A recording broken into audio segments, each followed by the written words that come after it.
তো আমরা আজকে এই বেস ক্যাম্প থেকে বেরোবো, বেরিয়ে আমরা দোনাগিরি গ্রামের দিকে যাব। এখন বাজে অলমোস্ট সকাল 9:30, কিন্তু আজকে ওয়েদার একটু গ্লুমি, একটু হালকা ক্লাউডি আছে, মেঘ পুরো চারিদিকে, সূর্য ওঠেনি।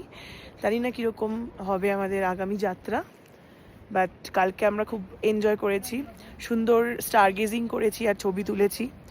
তো টেম্পারেচার অনেকটাই ঠান্ডা ছিল, মাইনাসে ছিল টেম্পারেচার। আমার রাত্রিবেলা মোটামুটি ঘুম এই মাইনাসেই ছিল। তো এইখানে আমার টিমমেটরা রয়েছে, এই যে এটা খালি আমার পেছনে লাগে, এই শুধু ভালো, এই অতটা হচ্ছে পেছনে লাগে না, মাঝে মাঝে লাগে, যখন ইচ্ছা। এই হচ্ছে ব্যাপার। এবার আমি আবার ফোনটা সুইচ অফ করে রেখে দেবো, কারণ আমাদের চার্জ প্রচন্ড ড্রপ করছে। আর দেখছি তো আমি এবার আমার ফোনটা সুইচ অফ করে রেখে দেবো, কারণ প্রচন্ড পরিমাণে ড্রপ করছে আমাদের চার্জ, সেই জন্য সুইচ অফ করে রেখে দেবো। আবার যেখানে ভালো ভিউ পাবো সেখানে অন করবো আর সবাইকে দেখাবো।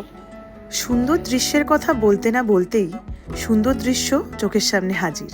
মোবাইল ফোনের ব্যাটারিটা ঠান্ডায় খুব তাড়াতাড়ি ড্রেন হয়ে যাচ্ছিল, তাই ফোনটা সুইচ অফ করে রাখছিলাম বারবার। ভাবছিলাম যখন যখন সুন্দর ভিউ পাবো তখন ছবি বা ভিডিও তোলার জন্য অন করব। কিন্তু একই, আমি তো শুনেছিলাম পাহাড়ের নাকি বাঁকে বাঁকে রোমাঞ্চ, কিন্তু এখানে তো দেখছি পদে পদে সৌন্দর্য।